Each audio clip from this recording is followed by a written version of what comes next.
ভালোবাসা। আজ ভোর এখন 3:40 মতো বাজে। এখন থেকে আমি আমার ব্লগটা শুরু করলাম। বারটা হচ্ছে রবিবার 9 তারিখ। তাহলে চলো দেখতে থাকো আর আমার সঙ্গে চলো। দাঁড়া আরও একটা কথা বলিনি, যদি আমার ভিডিওটা ভালো লাগে তবে অবশ্যই আমার চ্যানেলটিকে সাবস্ক্রাইব করো আর লাইক কমেন্ট শেয়ার করতে কিন্তু একদম ভুলো না। আর সেই সাথে যারা ফেসবুক পেজ থেকে দেখছো তারা একটু ফলো করে দিও।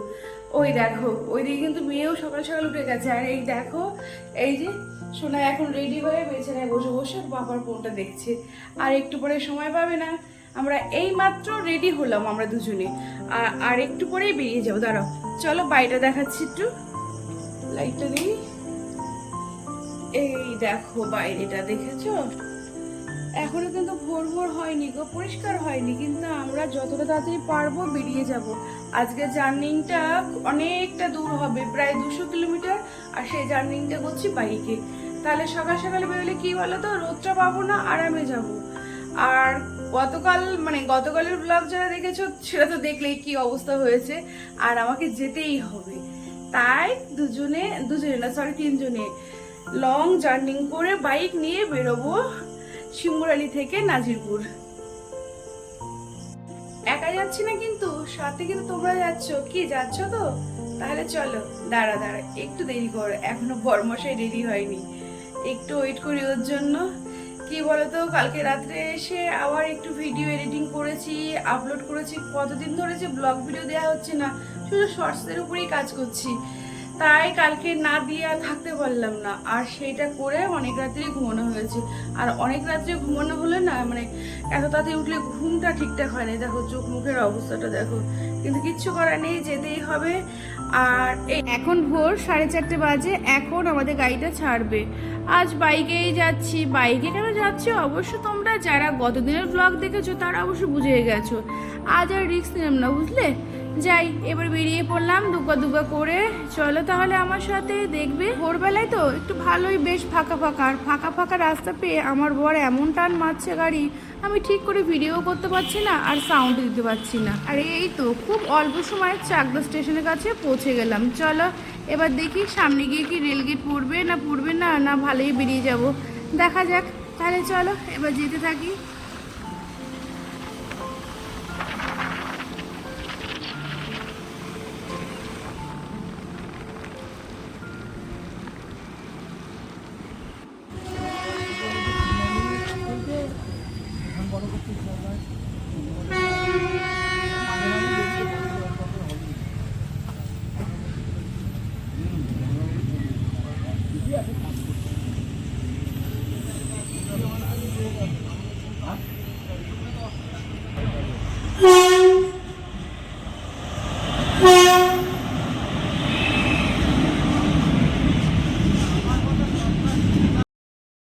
যেটা ভাবতে গেলাম সেটাই হলো, রেলগেট পড়লই। তবু তো কি জানো তো, এখন তো ভিড়ই নেই গো, খুব কম ভিড়। বাপরে বাপ, অন্য সময় যে ভিড় হয়। এবার চাকদা স্টেশন পার করে কিছুটা এগিয়ে 34 নম্বর জাতীয় সড়ক ধরবো। শুনেছি রাস্তার অনেক উন্নয়ন হয়েছে, চলো দেখবো আর দেখে তোমাদের শেয়ার করব। আমি নিজেই কতদিন যাইনি। আর এই দেখো এখন কিন্তু প্রায় অনেকটাই পরিষ্কার হয়ে গেছে। আর আমি না বসে বসে বাইকে সরাসরি সাউন্ড দিচ্ছিলাম, কিন্তু এত জোরে তোমাদের দাদা বাইক চালাচ্ছে আর আমার আর সম্ভব হলো না সাউন্ড দিয়েও ছিলাম। পরে আমি নিজে যখন এডিটিং করতে বসলাম ভাবলাম তোমরা কিচ্ছু বুঝতে পারবে না, তারপরে আবার অফ করে আবার সাউন্ড দিচ্ছি। আর এই দেখো প্রায় পরিষ্কার হয়ে গেছে, আর একটু বাকি আছে।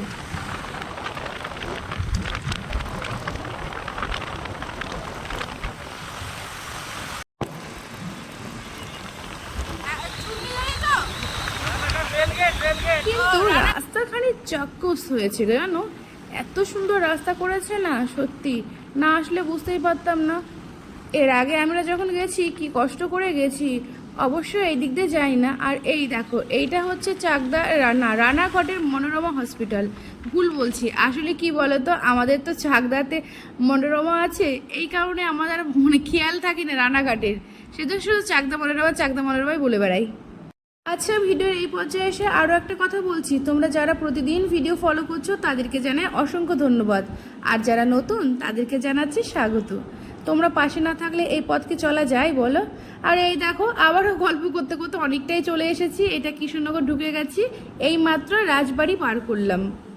আসলে কি বলো তো, তোমরা সাথে থাকলে দূর আর দূর মনে হয়, ফোনটা হাতে থাকলে সত্যি কখন যে কোথায় চলে যায় নিজেই ঠিক পাই না। আর এখন আমি কৃষ্ণনগর বাস স্ট্যান্ডের কাছে পৌঁছে গেছি। চলো আমাদের বাস স্ট্যান্ড, মানে আমরা যেখান থেকে বাস ধরি সেটাও দেখাবো। এইটা হচ্ছে পুরনো বাস স্ট্যান্ড, আর নতুন বাস স্ট্যান্ড হয়েছে করিমপুরে যাওয়ার, সেটাই আমি এখন যাচ্ছি। আর এইদিকে এই বাসগুলো বগুড়া লাইন, নবদ্বীপ ওইদিকে যায়। আর এইদিকে আছে, এইদিকে দেখো দোকানপাট কত বন্ধ, খুব সকাল না, এখন প্রায় 6:30 বাজে। আর এই দেখো এই যে বাস স্ট্যান্ডটা, এটা হচ্ছে আমাদের বাস স্ট্যান্ড। আমাদের বলতে আমাদের সম্পত্তি না, মানে আমরা এই বাসে করিমপুর লাইনে বাসগুলো ধরে বাড়ি যাই। কিছুটা এগিয়ে দইয়ের বাজার পার করে সীমানগরের কাছে একটা চায়ের দোকান দেখে বসে পড়লাম, একটু চা খাবো। আমার বর যেহেতু ট্রান্সফার জব করে, এই কারণে এখানে ওখানে ঘুরে বেড়ায়, আর কোথায় কোথায় কোন খাবার ভালো পাওয়া যায় ও খুব ভালো জানে। বললো এখানে চাটা খুব ভালো হয়, তারপরে বসে পড়লাম। আর মজার ব্যাপার হচ্ছে, আমার মেয়ে তো জানে ওর পাপা ওকে একদম চা দেবে না, কিন্তু চা অর্ডার দিয়েছিল ওর জন্য। ও ভীষণ খুশি। আসলে কি বলতো, আমার কর্তা একদমই পছন্দ করে না যে বাচ্চারা চা খাবে, তবু বললাম দাও, আমার মেয়ে কিন্তু একটু একটু চা খায়। চা খেতে খেতে আরও একটু বসলাম, ভাবলাম বেশি দেরি তো হয়নি, রোদের কোনো চাপ নেই, রোদের জন্য তো এত হুটোপাটা করছি। এখন প্রায় 6:30, আর এখান থেকে আমি নাজিপুরে যাব, প্রায় 1 ঘন্টা 30 মিনিটে পৌঁছেও বেশি। তারপর একটু বসলাম, বসে আবার ডবল করে চা খেলাম। তারপরে এখন এই যে বেরিয়ে পড়ছি। মেয়ে তো ক্যামেরা ধরে দাঁড়িয়ে আছে, আমি বললাম তাহলে করবি যখন ভালো করে কর, সুন্দর করে ক্যামেরাটা কর। আমাদের এই চারিপাশের প্রকৃতিটা খুবই সুন্দর, দেখো, আশা করছি তোমাদের ভালো লাগবে। আমার তো খুব ভালো লাগে গো, ওই সবসময় আটকা বাড়ি থাকতে থাকতে না, মানে আগে আমার খুব শখ ছিল আমার টাউনে বিয়ে হবে, টাউনে বিয়ে হবে। মোটামুটি বিয়ে ভালো জায়গায় হয়েছে, কিন্তু এই আটকা পরিবেশ এখন আর ভালো লাগে না। এখন মনে কি গ্রামই সব থেকে বেস্ট। আর এখন সত্যি অস্বস্তি লাগে যে সব সময় ফ্যানের তলে, এখন খোলামেলা পেলে না খুব ভালো লাগে। আসলে কি বলতো, শহরে বিয়ে করার খুব ইচ্ছে ছিল, বলতে পারি মোটামুটি ইচ্ছেটা পূরণ হয়ে গেছে, আর সেটা সেই শখটাও ঘুচে গেছে। এখন আমার খোলামেলাই ভালো লাগে। আর এই দেখো তোমাদের সাথে গল্প করতে করতে মানে তেহট্ট ঢুকবো, এখনো তেহট্ট ঢুকিনি। তার আগে একটা নদী আছে, সেটাই দেখো, এইটাই আমি তোমাদের সাথে শেয়ার করলাম। ওই যে বললাম যেটুকু ক্যামেরা করতে পেরেছি সেইটুকু শেয়ার করছি। এখন দেখছি জলটা কত পরিষ্কার, কদিন পরে ওই জলের দিকে তাকানো যাবে না। আর নদীর মাছ পর্যন্ত মানে পাট পচা গন্ধ হয়ে যাবে। সব জায়গায় শুধু পাট জাগ দেবে। এদিকে পাটের চাষটা আর কলার চাষটা খুব বেশি হয়। আর এই দেখো এই সময় বলে এখন প্রায় 7টা মতো বাজে, 7টা না ভুল বলছি, এখন প্রায় 7:30 মতো বাজে। রাস্তা কতটা ফাঁকা, একটু পরে শুধু বাস আর বাস। আর দেখেছো কত সুন্দর সুন্দর কৃষ্ণচূড়া ফুল গাছগুলো, খুব সুন্দর লাগে এই ফুলগুলো।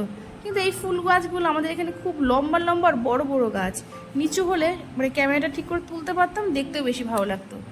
এবার দাঁড়িয়েছি পেট্রোল পাম্পে, তেল নিতে হবে। আর এই পেট্রোল পাম্পটা মানে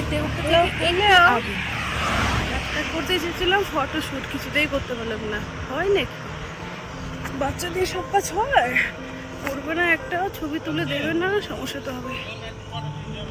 আর দূর নেই, 20 মিনিটের মধ্যে বাড়ি পৌঁছে যাবো। এখন আছি বেতাইতে। চলো আজকে আমি আমার কলেজটা দেখাবো তোমাদের। আমার কলেজ পেতায় ডক্টর বি আর আম্বেদকর কলেজ। এই কলেজ থেকে আমি গ্র্যাজুয়েশন কমপ্লিট করেছি। তারপরে তো আরও পড়াশোনা করার ইচ্ছে ছিল, বিয়েটা হয়ে গেল, আর হলো না।